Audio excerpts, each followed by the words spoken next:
Hi everyone, welcome to the Centre for Marketing Research at Southampton Business School. This short lecture is part of our Research Insights series. My name is Dr. Rob Angel. I'm an Associate Professor in Marketing Research at Southampton Business School, and today I'm going to ask and try and answer the question, does media multitasking always have to hurt ... advertisers? To begin with, let's look at the following screen. Now, if we were to go back in time 15 years, what we'd find is that this family unit would be huddled around the television or whatever it is, whatever device it is. We're going to call that the primary screen. They're going to be huddled around the primary screen, paying full attention or being fully engaged in what they are watching. Fast forward to today, and actually, we now have the added complication of many of us having a second screen in our hands. Now the question is, does this affect the effectiveness? Does it change the effectiveness of advertising content? Now that's a subtle question. In this piece of research, my colleagues and I were interested in answering the following questions. What effect does media multitasking have on the effectiveness of advertising when it's embedded into the media? So is that through the form of product placements, broadcast sponsors and the like? If we see this picture here of Daniel Craig, if we see this picture of James Bond, you'll see that there's a product placement in the picture, which is for Sony. And so the question is, when people are media multitasking, does it change the ability of them to be able to notice and recall and recognize key metrics in advertising, i.e. brand memory, those types of spots? And if so, then what are the implications of this? And we looked at addressing that particular question. Now the funny thing is, the majority of previous research suggests that yes, when we media multitask, when we have a second device in our hands, the effectiveness of advertising in driving brand memory decreases. And it makes perfect sense why that's the case. It's this little theory called capacity limitation theory. Now if you think about attention and cognitive resources, in other words, our ability to attend to the details of the advertisement, and we think about that as a bucket, then when we're only looking at one device, when we only have one screen to contend with, to worry about, then the amount of cognitive resources we can employ towards processing information, such as adverts, such as product placements, is the size of the bucket. We don't have anything else to focus on, so all of our cognitive resources are placed into this. But as soon as we introduce a second bucket, we need to split those cognitive resources into some cursory combination. We'll call this half in this instance, and some of our attention goes on the primary screen, while of course the rest of our attention, the rest of our cognitive resources go on that second device, that second screen. And if we take a comparison of of these two different scenarios, we can see, of course, when we're only concentrating on that one device, on that one screen, there are greater cognitive resources employed than when we put attention onto two screens at the same time. And so it makes perfect sense that our ability to attend to adverts is going to be weakened, and therefore the effectiveness of advertising reduced when somebody has a second device in their hand. But, and this is the big but, that doesn't always have to be the case. What we're not taking into account here is what types of things people are doing when they are multitasking. this may actually have an impact on the effectiveness of the ads through the cognitive resources that we can employ. What we're not talking about in this scenario is whether or not the bucket itself can get bigger depending on the types of tasks we're taking on. Okay?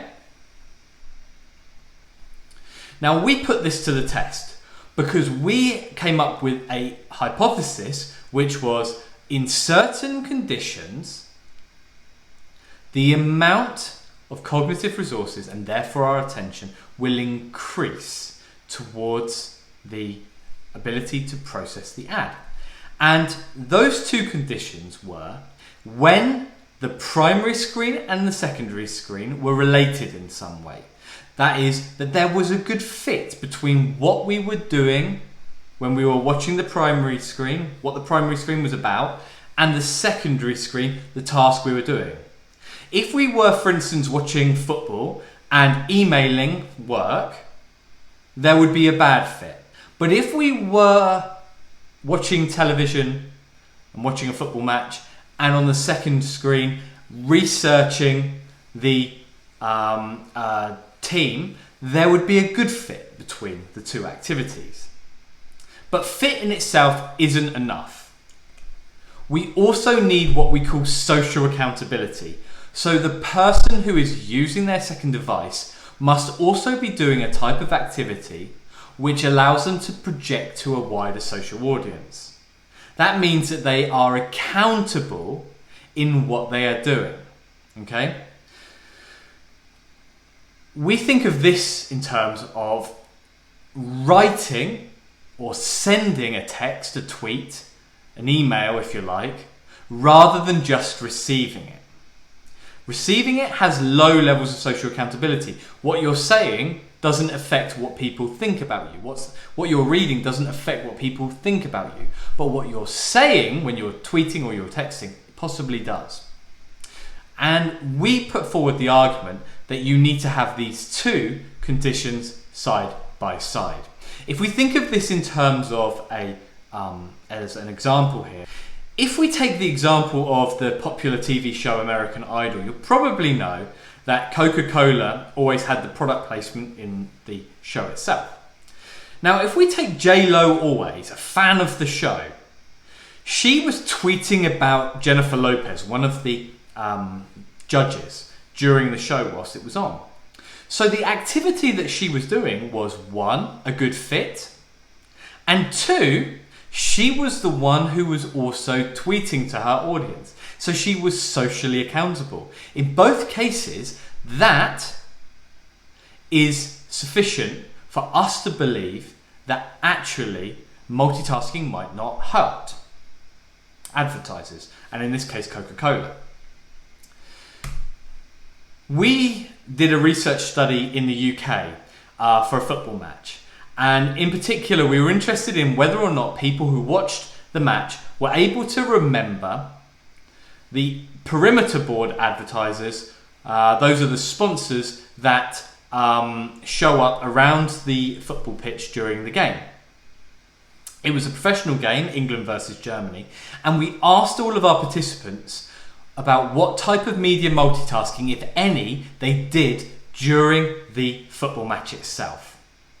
Now, we expected that brand memory, their ability to remember any or a certain number of those advertisers during the game, would have been lower when they were doing any of the following activities.